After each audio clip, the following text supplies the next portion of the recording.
가지고 예수님의 대제사장적 기도 두 번째 시간을 여러분과 좀 나누려고 합니다. 오늘 혹시 아침에 말씀을 묵상하셨는지요? 혹시 17장 앞부분, 17장은 요한복음 17장은 예수님의 대제사장적 기도라고 불리는 본문입니다. 예수님께서 마지막 이제 기도를 하시는 장면이죠. 하나님과 제자들 또 제자들과 세상을 잇는 중보자로 서시는 귀한 시간입니다. 그래서 그렇게 기도하는 거죠. 대제사장이라고 하는 건 하나님과 백성을 중보하는 자이지 않습니까? 그러니까 예수님께서 하나님과 제자들과 세상을 연결하는 중보의 기도를 이 기도를 통해 하나님께 드리게 되는 건데요.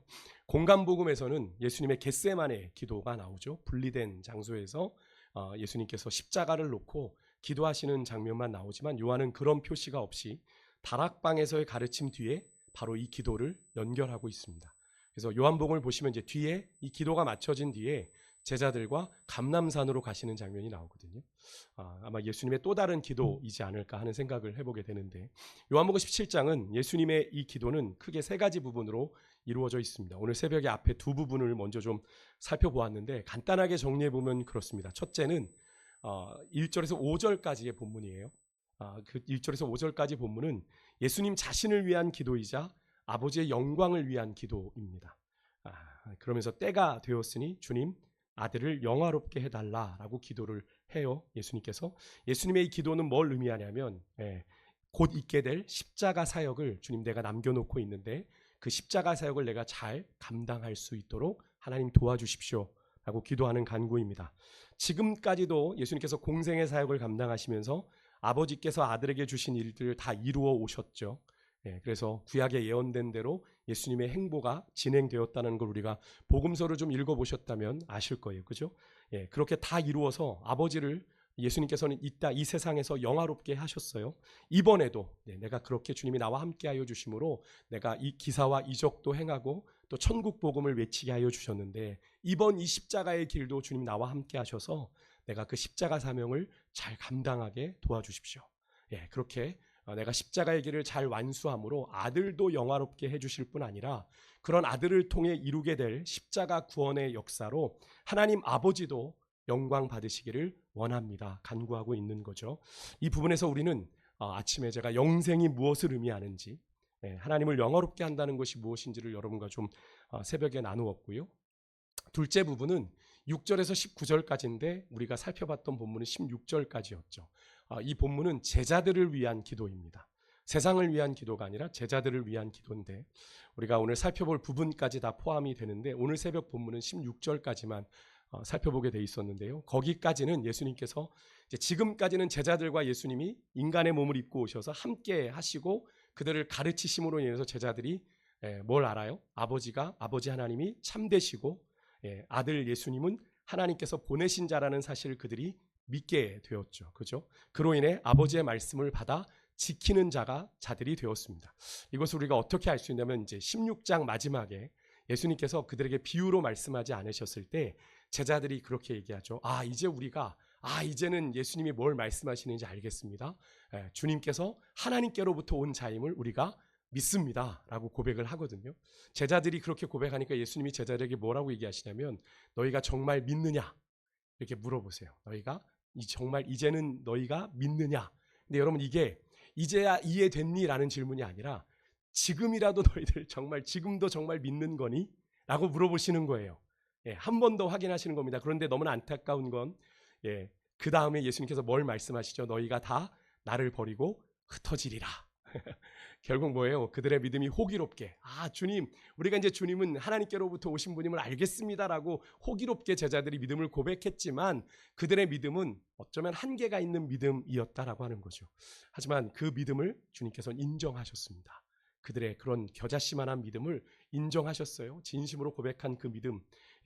그렇게 믿음을 고백했지만 그들이 도망칠 수밖에 없는 연약함을 가진 자들이라는 걸 알고 계셨던 거죠. 하지만 그들의 믿음까지 의미 없다라고 하지 않으신 거예요. 그래서 주님께서 이 기도 가운데 그런 제자들의 어설프고 뭔가 설익은 것 같은 믿음이지만 그 믿음을 주님께서 인정하셨다라는 거죠. 그래서 예수님께서 하나님 아버지께 뭘 간구하냐면 하나님 아버지 내가 이제 이들과 함께 있었는데 내가 이들을 떠나게 되면 이 세상에 남겨질 이 제자들을 하나님 지키시고 보호해 주시길 원합니다. 예, 내가 성부 하나님과 성자 하나님이 하나이듯 하나님 그들도 온전히 하나가 될 수 있도록 기도하는 부분이 나와요. 네. 그리고 마지막 세 번째 부분이 이제 20절에서 26절인데 앞으로 예수님을 믿게 될 이 제자들을 통해 앞으로 예수님을 믿게 될 잠재적 구원자들, 잠재적인 성도들, 그리고 그 제자들이 이루게 될 교회 공동체를 위한 기도가 마지막 20절에서 26절까지 이어지게 되는데요. 오늘 우리가 함께 살펴볼 오늘 본문 17절에서 26절은 그래서 예수님께서 제자들과 또 미래의 성도들 그리고 성령의 오심 가운데 세워질 교회를 위해서 간절히 하나님 앞에 드린 기도의 내용입니다. 이 말씀을 통해서 저는 오늘 우리가 정말로 오늘 이 시대를 그리스도의 제자로 살아가야 되는 교회와 성도들에게 우리 주님이 원하시는 것이 무엇인지를 좀 깨달을 수 있기를 소망하는데요. 어떤 교회 공동체를 세우기를 원하시는가, 우리가 어떤 성도가 되기를 원하시는가, 이 예수님의 기도 가운데서 우리가 알 수 있는 거죠. 세 가지입니다. 첫 번째는 예수님께서 17절에 보시면 진리로 거룩해지기를 위해서 기도하셨어요. 우리 17절 한 번만 더 읽을게요. 같이 읽겠습니다. 시작.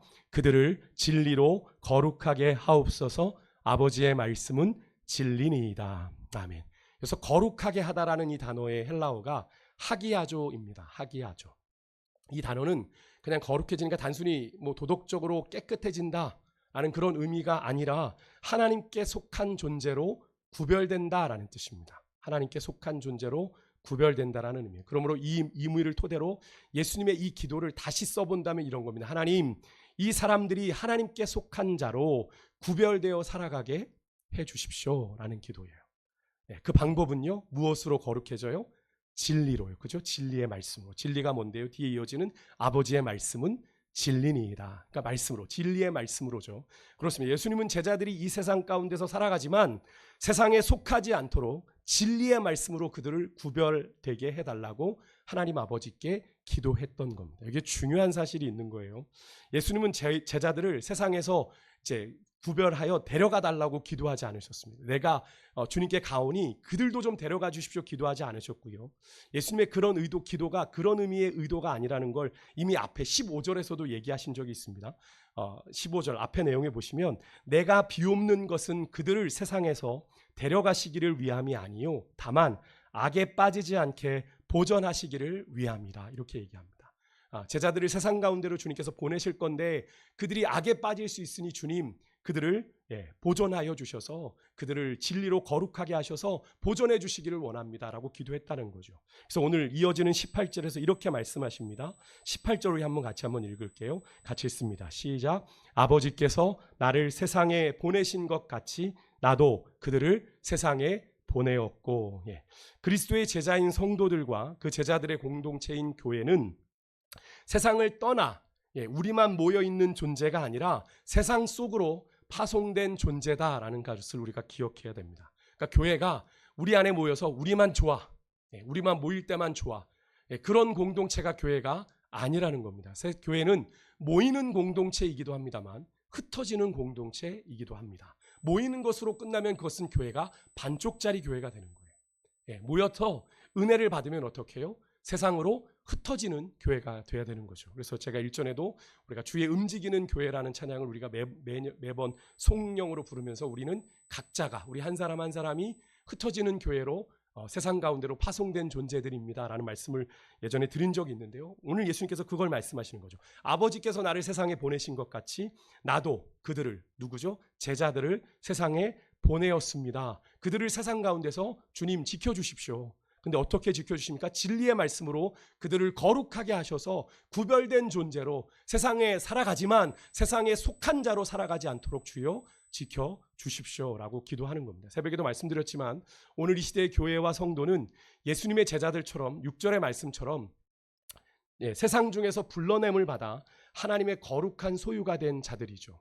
세상 가운데 있던 자들. 그래서 예수님께서 제자들을 부르실 때 세상 중에 있던 자들을 주님께서 부르셔서 나의 소유가 되게 하셨다라고 말씀을 하고 있는 겁니다. 6절에 보면. 그래서 세상을 우리가 그렇게 된 존재들이기 때문에 이 제자들은요, 세상을 떠나 따로 존재하는 것이 아니라 세상으로 다시 보냄을 받는 존재들이다라는 사실인데요. 그래서 여러분, 예수님께서 나도 그들을 세상 가운데 보냈다라고 말씀하시고 있는 거죠. 그렇기 때문에 여러분, 성도와 교회의 진정한 능력은요, 세상 안에서, 세상을 피하는 데서 나오는 게 아니라 세상 속에서 여러분 말씀으로 거룩해지는 데서 나옵니다. 그럼 이것을 꼭 기억하셔야 돼요. 우리가 교회 안에 있을 때 늘 말씀드리죠. 우리가 목사인 척, 장로인 척, 권사인 척 얼마든지 거룩한 척 할 수 있어요. 교회 안에는 다 그런 목적으로 모인 거니까. 그런데 우리의 진짜 믿음은 어디서? 세상 가운데서 드러나는 거예요.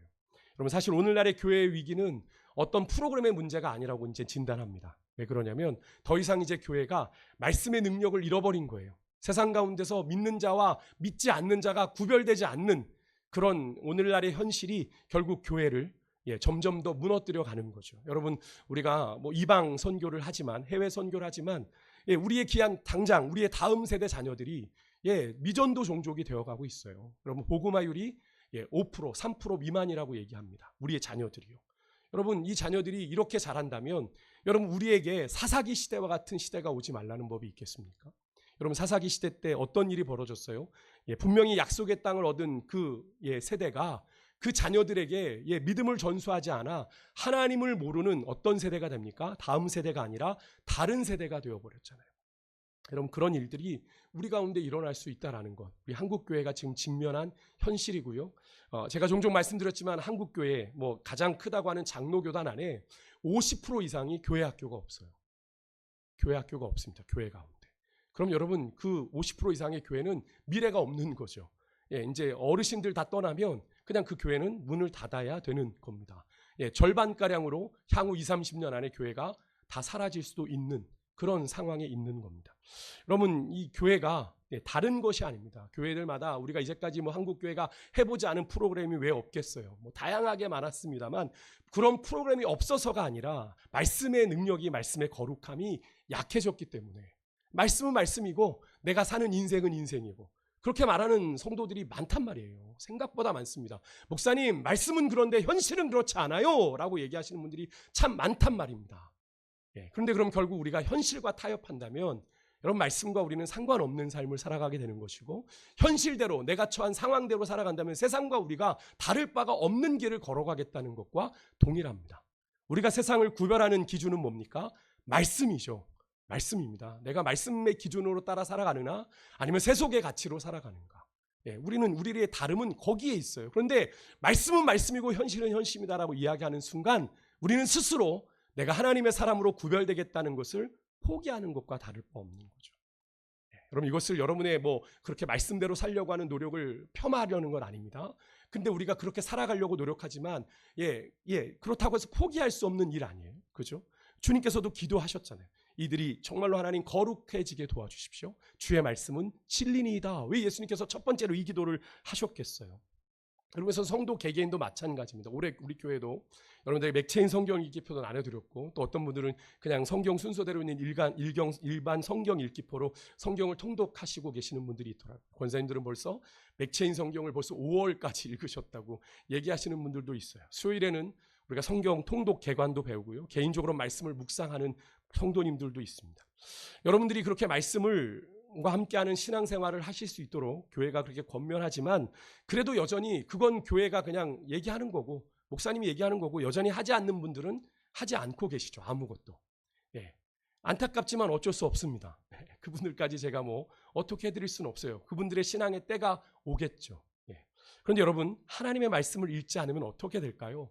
겉으로는 아무렇지도 않은 것처럼 보입니다만 나도 모르는 사이에요. 여러분 생각이 세상적이 되어버립니다. 세속적이 되는 거예요. 왜? 말씀이 공급되지 않으니. 여러분 일주일에 주일 한번 예배 드리고 여러분 그렇습니다. 주일에 말씀이 여러분 며칠 가던가요? 주일 말씀이 며칠이나 가세요? 이틀? 주사님 솔직해 주시고 이틀, 길어야 3일이에요. 그죠? 3일입니다. 그 말씀이 언제 3일 뒤에는 기억나지도 않아. 그러면 내가 내 스스로가 말씀을 공급하지 않으면 전혀 주님과 상관없는 세상의 수많은 소리들을 들으며 나도 모르는 사이에 내 생각이 세속적으로 세상적으로 변화가는데도 깨닫지 못하게 되는 거죠. 말씀을 묵상하지 않으면 어떻게 될까요? 말씀을 묵상하는 건 말씀 안에 내가 깊이 거하는 것인데 결국 뭐가 될까요? 인생의 가치관마저도 세상과 같아지는 겁니다.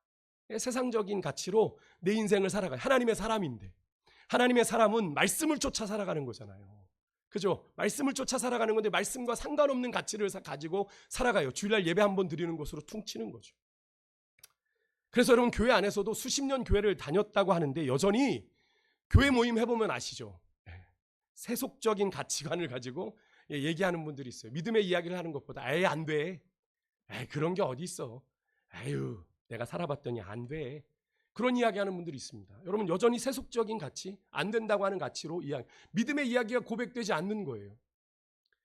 여러분 더 큰 문제는요. 근데 그런 분들의 스스로가 문제라는 걸 인식을 못해요.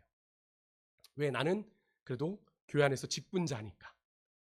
어느 정도의 내가 위치를 가지고 있다니 뭐 생각하니까. 여러분 그게 얼마나 무서운 건지 모릅니다. 근데 나중에 주님이 우리를 모르신다 할 수 있다니까요. 그렇게 살아가면. 내가 너를 도무지 모른다 이야기하실 수 있어요.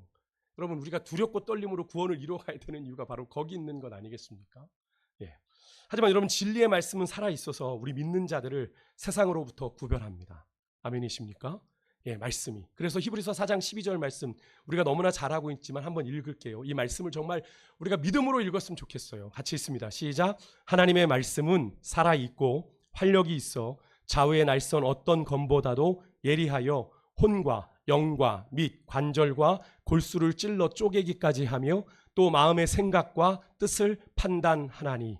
여러분 이 말씀 믿으십니까? 이 말씀 믿으세요? 그래야 말씀을 읽는 게 의미가 있는 거예요. 여러분 말씀은 경전이 아닙니다. 여러분 다른 종교는 경전이지만 여러분 하나님의 말씀은 경전이 아니에요. 우리는 하나님의 말씀이 지금도 살아있다고 믿지 않습니까? 그래서 말씀을 읽다가 그 믿음 가운데 누구는 육신의 질병도 낫죠. 그런 일도 일어납니다. 그것을 맹목적으로 믿으라는 게 아니라 맹신하라는 게 아니라 하나님의 말씀이 여기서 영과 혼과 관절과 골수를 찔러 쪼갠다. 하나님의 말씀은 제한이 없단 말이에요. 하나님의 말씀 가운데 어떤 능력들이 나타나는지 말씀을 읽는 가운데 귀신이 떠나가고요. 말씀이 있는 가운데 하나님의 은혜를 하나님의 답을 얻고요. 성령의 충만함도 경험하게 됩니다. 그냥 말씀만 읽었을 뿐인데 가슴이 뜨거워지는 것을 경험하게 되는 거죠. 여러분들 그런 것들을 좀 경험하셨으면 좋겠어요. 여러분 하나님의 말씀 지금도 여전히 살아있어서 우리 안에 역사하고 있고 그 믿는 자들에게 놀라운 역사들을 이루어가고 있는 겁니다. 여러분 지금 이란에 지하교회가 있대요. 이란은 이슬람의 강성 나라이지 않습니까? 이란에 지금 복음이 들어가서요. 정말로 길을 만드시는 주님을 고백하는 그 영상이 올라온 걸 보았어요. 여러분 하나님의 말씀의 능력은 그런 이념의 장벽도 뛰어넘어 역사하는 거죠. 하나님의 나라를 보게 하는 거죠. 여러분 믿으십니까? 이게 하나님의 역사라고요. 여러분들 그거 경험하고 싶지 않으십니까? 내 삶 가운데 정말 여러분들이 그것을 경험하시길 원해서 제가 여러분들에게 그렇게 계속 권면하고 있는 거예요. 여러분 그래서 여러분 하나님의 말씀은 절대로 어떤 지식, 어떤 정보, 어떤 교훈, 그러면 도덕적인 교훈으로 끝나는 게 아니에요. 내가 바르게 살아야 되겠구나. 그걸로 끝나는 게 아니고요. 사람을 하나님의 사람답게 거룩하게 하는 하나님의 능력입니다. 그러니까 말씀 없이는 거룩해질 수 없어요. 절대로 없어요. 말씀이 없는데 거룩해진다? 아무리 거룩한 척 성경책 끼고 다녀도 거룩할 수 없어요. 거룩할 수 없어요. 그래서 여러분 예수님께서 가장 먼저 제자들을 향해서 그들을 진리로 하나님 거룩하게 해주십시오. 기도했던 겁니다. 그래야 그들이 세상에 속하지 않고 구별될 수 있기에. 그러니까 말씀도 읽지 않으면서 세상에서 하나님의 사람으로 살아내는 것 힘들다? 당연한 거죠. 당연한 거죠. 말씀이 없는데 무슨 수로 세상을 이겨내요? 무슨 수로? 우리에겐 그럴 능력이 없어요. 그죠? 이분 오늘 이 제자들을 향한 예수님의 기도를 보십시오. 제자들은 예수님과 살아계신 하나님과 그죠? 하나님이신 예수님과 3년을 동고동락했던 그 제자들입니다. 근데 그들도 세상 가운데서 넘어질까 악에 빠질까 예수님이 그것을 중보하셨다니까요. 뭘 의미합니까? 그럴 수 있는 가능성이 그들에게도 있기에 예수님께서 그런 기도를 하신 거잖아요. 아버지께. 하물며 우리겠습니까? 오늘 이 시대를 살아가는. 제가 늘 말씀드리죠. 그들은 생생하게 예수님을 경험했던 자들도 그런 가능성이 있어 예수님께서 그렇게 중보하셨는데 오늘 이 시대에 여러분 이 문자 글 하나로 하나님의 말씀을 대하고 있는 우리는 어떻겠냐고요.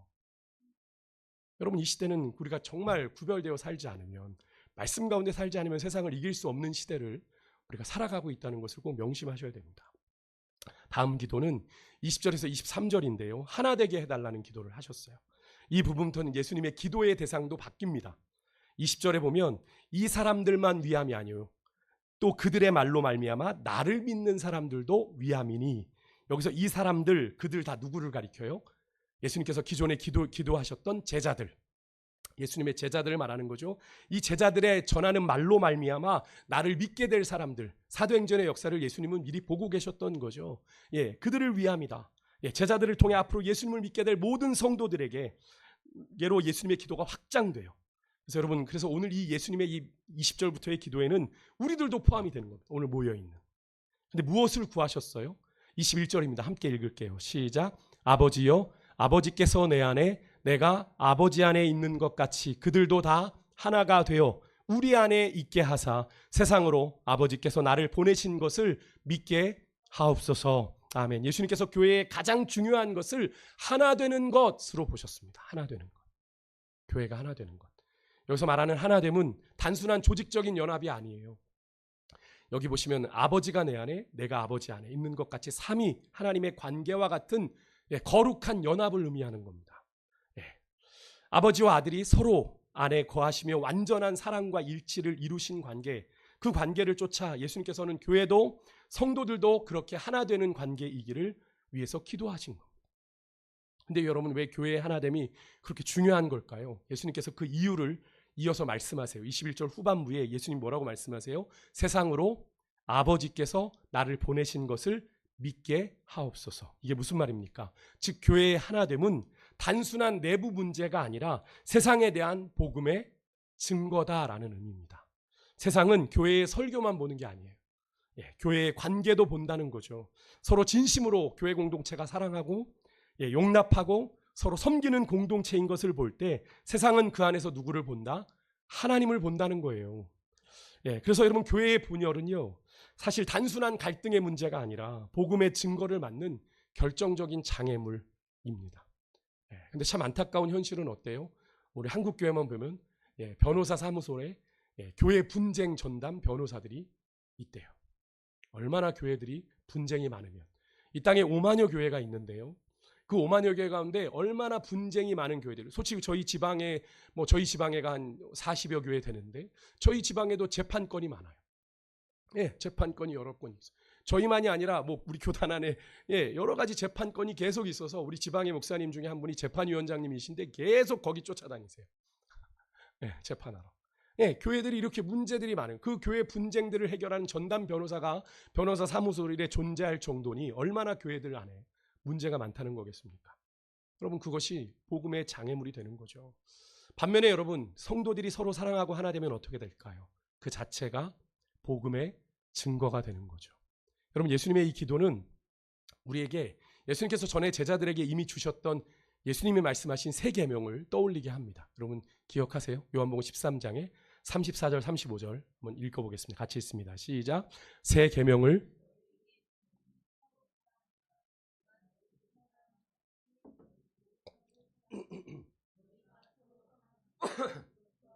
사람이 너희가 내 제자인 줄 알리라. 아멘. 오늘 본문 21절과 같은 의미의 말씀인 거 느껴지세요? 그죠? 조금 전 살펴본 것처럼 세상으로 아버지께서 예수님을 보내신 것을 믿도록 교회가 하나 되게 해주십시오. 예수님이 기도하신 것 같은 의미죠. 그죠? 예수님의 그 기도와 같은 말씀입니다. 진정한 하나됨에 여러분 서로 사랑하는 건 필수적인 것 아닙니까? 진정으로 하나 되는 것. 하나님과 예수님의 연합도 서로를 사랑하는 연합이거든요. 그러니까 그 안에 당연히 하나됨은 온전하게 사랑하는 거겠죠. 그렇다면 여기서 우리가 이제 질문을 던져야 됩니다. 오늘 우리 교회의 모습을 돌아보면서 우리 교회는 그토록 예수님이 바라고 기대하시는 진정 하나된 공동체일까? 질문해 봐야 되는 것. 혹시 나는 우리 공동체가 하나 되는 일에 나는 어떤 역할을 내가 하고 있는지를 좀 돌아봐야 되지 않겠습니까? 혹시 내가 공동체의 하나됨에 어떤 걸림돌이 되고 있지는 않은지를 좀 오늘 이 밤에 돌아볼 수 있길 바라요. 제가 지난 화요일 새벽에도 그런 말씀을 드렸습니다.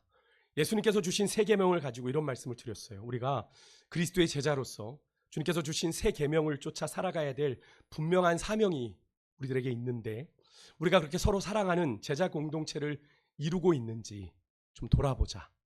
나의 열심이 옛날 그 종교 지도자들의 열심이 하나님을 섬기는 거라고, 내가 예수님을 십자가에 죽이는 게 하나님을 섬기는 것이라고 착각했던 것처럼 나의 열심이 내가 공동체를 잘 세워가기 위해서 나는 열심을 하고 있다고 하는데 그게 오히려 공동체를 허무는 일은 아닌가를 돌아봐야 된다는 거죠.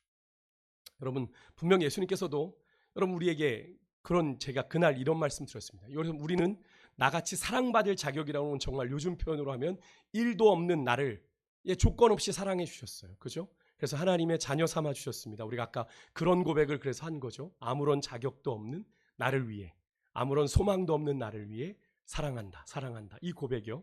여러분, 우리는 우리 나름대로의 기준과 잣대를 가지고 여러분 우리 공동체 안에서 내가 사랑할 사람, 내가 섬길 사람을 우리 안에 은연중에 마음에 구분하며 누군가를 차별하고 있지는 않은지 우리가 돌아볼 수 있기를 바라요. 그런 경우에 여러분 내가 나름대로 구분한 누군가에 대한 여러분 섬김과 사랑이 나의 그런 섬김과 사랑을 받지 못하는 다른 누군가에게는 여러분 그 모습이 되게 깊은 상처가 되고 아픔이 될 수 있다라는 말씀을 제가 화요일 새벽에 드렸어요. 이게 무슨 말씀인지 이해가 되시나요? 여러분 우리의 모습이 어떠합니까? 내가 사랑하고 섬기는 사람이나 내 나름대로의 잣대로 나는 저 사람은 안 돼. 난 그럴 수 없어. 나와 안 맞아. 라고 구분해 놓은 사람이나 모두가 여러분 하나님이 당신의 핏값으로 구원하셔서 이 세광교회라고 하는 이 공동체 안에 한 지체가 되게 하신 자들이지 않습니까? 여러분 우리가 이 공동체 안에 모인 게 우연인가요? 우연히 모인 겁니까? 지나가다 모인 건가요? 아니죠. 하나님의 인도하심 가운데 우리가 모였습니다. 근데 주님도 구분하지 않는 잣대로 내가 이 공동체 안에서 내가 섬길 자들, 내가 사랑할 자들, 내가 사랑하지 못할 자들, 내가 상종하지 못할 자들을 내 안에 구분한다는 건 여러분 어떤 겁니까? 예수님께서 내가 너희를 사랑한 것 같이라고 하는 이 기준에 전적으로 위배되는 행동이죠. 기존에 우리가 옛 계명, 주님께서 이 새 계명을 주시기 전에 구약의 율법을 따라 옛 계명이라면 그것이 가능할지도 모르겠습니다. 왜냐하면 옛 계명은 뭐죠? 주님께서 새 계명을 주시기 전에 있었던 옛 계명은 뭡니까? 너희가 마음을 다하고 뜻을 다하고 힘을 다해 주 너의 하나님을 사랑하고 내 이웃을 내 몸같이 사랑해라. 기준이 뭡니까? 내 힘, 내 마음, 내 뜻, 그죠? 나같이였습니다. 그러니까 나의 기준과 열심으로 사랑하는 것이었어요. 하나님도 이웃도, 그죠? 근데 내가 사랑할 그런 기준으로는 내가 사랑할 수 있는 사람, 내가 사랑할 수 없는 사람의 구분이 가능할지도 모르겠어요. 그죠? 내 힘으로 안 되니까. 근데 여러분 그렇게 가능할지 모르겠습니다만 예수님이 주신 새 계명으로는 그것이 아니죠. 왜 그렇습니까? 예수님께서는 제자들에게 새 계명을 주시며 사랑하는 것에 새로운 기준을 제시해 주셨어요. 설정해 주셨어요. 그 기준이 뭐예요? 내가 너희를 사랑한 것 같이. 내가 너희를 사랑한 것 같이. 주님이 우리를 어떻게 사랑하셨는데요? 다 주셨습니다. 자기를 내주셨습니다. 나를 주신 사랑입니다. 여러분 예수님의 이 기준에 예외가 있어요? 예외가 있습니까? 세상을 사랑하시되 죽기까지 사랑하신 이 주님의 사랑의 기준에 과연 예외가 있을까요?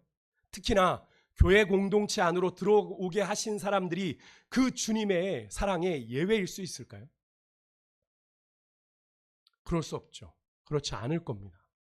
그런데 왜 우리는 자꾸 내 나름대로의 기준과 선을 만들어서 내가 사랑할 수 있는 사람, 내가 사랑하지 못할 사람, 내가 선을 섬길 사람, 내가 섬기지 못할 사람, 내가 상종할 사람, 내가 상종하지 못할 사람을 구분하려는 걸까요? 그것은 예수님의 사랑하는 방식이 결코 아니라는 사실을 우리가 기억해야 됩니다.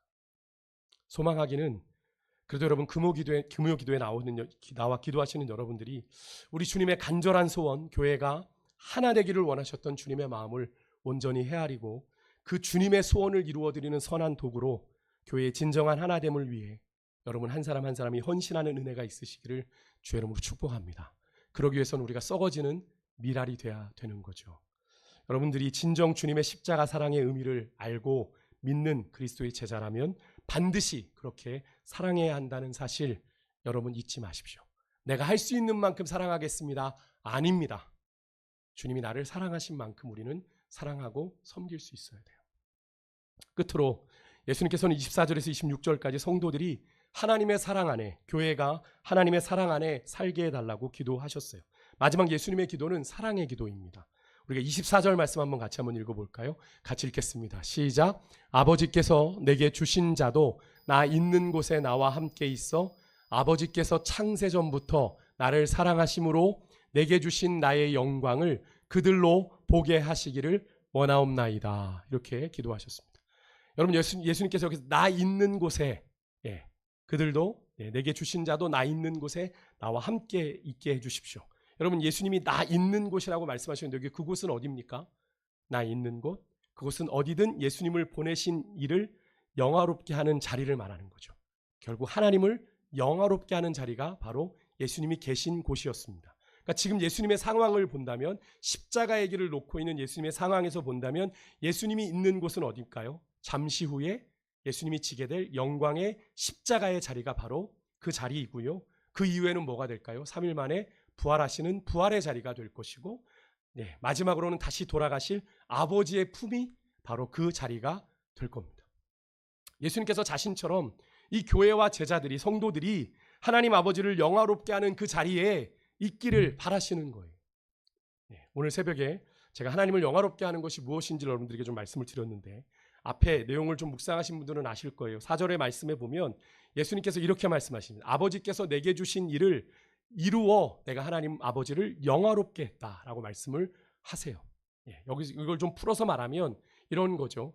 내가 아버지 하나님을 알았고 믿었고 내가 또 사랑하여 순종한 것이 하나님을 영화롭게 하는 거다라고 말씀을 제가 드렸습니다. 예수님께서는 제자들도 또 이후에 제자들의 공동체로 세워질 교회도 자신처럼 그렇게 하나님 아버지를 영화롭게 하기를 원하시는 기도 제목을 하나님 앞에 기도했던 거예요. 예수님께서는 당신이 공생의 3년의 시간 동안 하나님의 사랑 안에서 아버지 하나님을 영화롭게 하셨던 것처럼 교회와 성도들도 하나님의 사랑 안에 거하며 하나님을 영화롭게 하는 자리에 있기를 바라셨고요. 창세전부터 아들에게 주셨던 그 영광을 교회와 성도들도 경험할 수 있게 되기를 간구했던 겁니다. 그래서 여러분 우리가 마지막에 그런 찬양을 드렸죠. 뜻하신 그곳에 나 있기를 원합니다. 그럼 이게 뭡니까?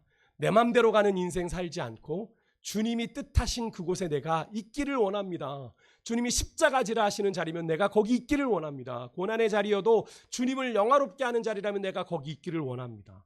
이끄시는 대로 내가 순종하며 살리니 주여 연약한 내 영혼 통하여 일하여 주십시오. 주의 나라와 뜻을 위하여. 우리가 그렇게 찬양했던 거죠. 여러분 이 찬양의 고백이 바로 그거지 않습니까?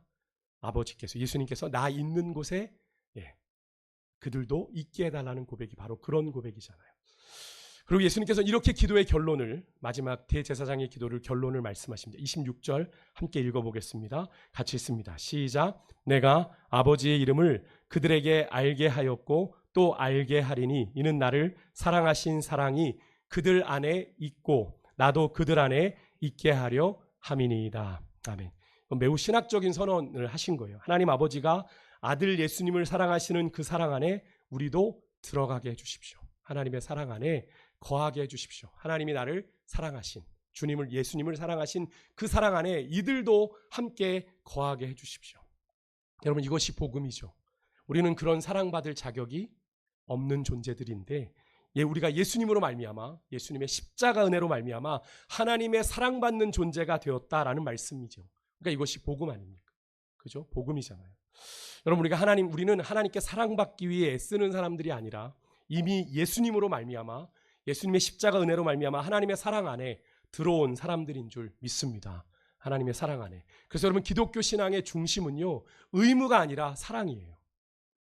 우리의 예배, 우리의 기도, 우리의 봉사와 헌신이 하나님을 사랑하기에 드리는 것이 되어야 되는데 오늘날 그렇지 않고 이게 뭔가 내가 종교적인 의무처럼 내가 그것들을 감당하려니 결국 그게 뭐가 되는 겁니까? 짐이 되고 그래서 교회를 그것 때문에 시험 들어 나오지 못하는 그런 오늘날의 교회와 성도들의 현실이 된 거죠. 그래서 쌈박하게 예배도 없애. 예배도 없어요. 그래서 주일 예배 한번 드리는 현실로 지금 가고 있는 거예요. 여러분 제가 묻겠습니다. 여러분 하나님 정말 사랑하십니까? 주님 정말 사랑하세요? 오늘 밤 여러분이 이 자리에 있는 것 여러분 묻겠습니다. 종교적인 의무입니까? 아니면 사랑입니까? 여러분이 이 자리에 계신 것 내가 권사니까 내가 집사니까 내가 이 자리에 나와 있는 겁니까? 아니면 하나님 사랑하기에 주님의 임재 앞으로 나아가고자 나와 있는 겁니까? 여러분 스스로에게 질문하고 스스로에게 답해 보십시오. 신앙은 우리가 정말 주님을 사랑하는지를 깨닫고 신앙생활 해야 돼요. 의무가 되면 언젠간 지쳐 넘어지게 되는 겁니다. 하나님이 나를 정말 사랑하는가까지도 의심하며 넘어지게 되는 거예요. 사랑 없이 감당하게 되면요. 말씀 마치겠습니다. 오늘 예수님께서 아버지 하나님께 드린 기도의 내용 3가지였어요. 이것은 오늘 이 시대를 향한 교회와 성도들에 대한 예수님의 소원이 담겨 있다라고 세도에 제가 말씀을 드렸어요. 어떤 교회, 어떤 성도가 되어야 하는가?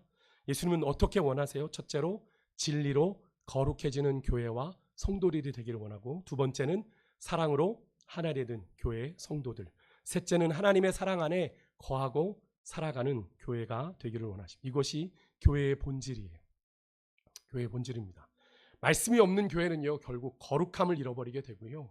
사랑이 없는 교회는 하나됨을 잃어버리게 되고요. 복음이 없는 교회는 하나님의 사랑을 잃어버리게 됩니다. 그러니까 껍데기만 남게 되는 거죠. 여러분, 예수님께서 왜 이 기도를 하셨는지 오늘날의 우리 한국교회 현실을 보면 우리가 이해하게 되지 않을까요? 정말로 이제는 껍데기만 남아있는 교회가 되어가고 있습니다. 여러분, 하지만 말씀이 살아있고 사랑이 넘쳐나고 하나님의 사랑 안에 거하는 그 교회는 세상 속에서 예수 그리스도를 드러내는 공동체가 되는 건데요. 저는 우리 세강교회와 우리 성도들이 그런 존재들이 되기를 소망합니다. 오늘 우리도 예수님의 기도를 좀 붙들고 기도했으면 좋겠는데, 오늘은 우리가 좀 교회를 위해서 그렇게 좀 집중적으로 좀 기도하면 좋겠어요. 우리 교회가 하나님 진리로 거룩해지는 교회가 되게 해주십시오. 또 우리 교회가 사랑으로 하나 되게 해주십시오. 하나님, 우리 교회와 우리 성도들이 하나님의 사랑에 거하고 하나님의 사랑 안에 살게 하여 주옵소서. 그렇게 기도하며 나아가는 오늘 이 밤이 되기를 원하고요. 우리가 그렇게 우리 교회가 세워질 때 우리 교회는 세상 속에서 주님의 선하신 뜻을 이루는 거룩한 믿음의 공동체로 세워지게 될 줄 믿습니다. 그렇게 소망하는 여러분과 제게 되기를 바라면서 우리가 마지막 불렀던 찬양 우리 주님 앞에 부르며 나아가겠습니다.